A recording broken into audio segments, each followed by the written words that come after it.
Yeah. No, I totally agree. Actually, there's like mention about allyship and also it's like all being a producer, and it's definitely a boys' club. It's like it's literally how I feel. It's like even it's like producing, collabing with like sound engineers. It's like it's.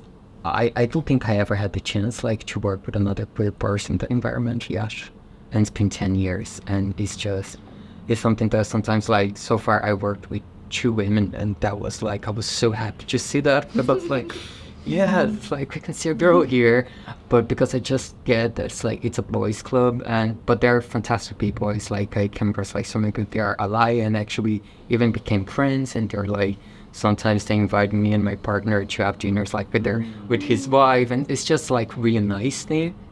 I did have some like uncomfortable situations sometimes. So like with jokes, some people sometimes they didn't know I was gay, and they would like make a joke, and I would be like, "What do you mean?" Because like me and my partner, and then it was like, "Oh, me and Corey," and then they would get, and they would even be like, "Oh, sorry, I didn't know." But I feel like there's the thing that it definitely, at least in the production side, does need to be more diverse, and I totally get that. Even sometimes I feel like there's a responsibility on me because sometimes I think like in the beginning I really thought I was like, okay, I'm gay, I want to be a producer, and I just couldn't find another producer. It's like sometimes of course you Google, and literally I was like Googling like gay producers, and you have some main ones here, but it's not like it's something that you definitely need to Google and you need to research because you can't just find it. And sometimes I do worry about it's like, okay, sometimes the small kids, or it's like a teenager, or for example me growing up, I was just this gay kid listening to Hannah Montana, and it's like, oh, I like music. And sometimes I do think it's like, and that kid right now, there's like somewhere there's like just like listening sometimes to pop music and wants to be a producer, and what type of environment it's gonna find, because even it's like in the last 10 years, I don't see any change in that, at least on the production side.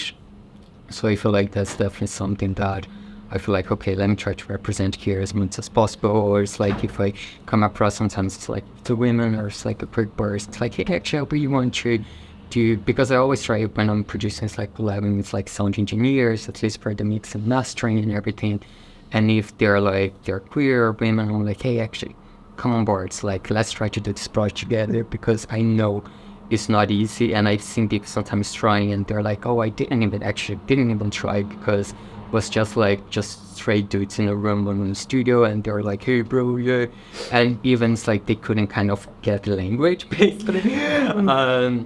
So I feel like sometimes for me I learned how to navigate that, and it's like I kind of know how to meet people and everything, but it's a lesson that I know is not for everyone. It's like, it's not, sometimes some people, they just don't feel comfortable going to a recording session and just having like all the dudes there. So I feel like that's something definitely to kind of improve, and I'm always mindful of that.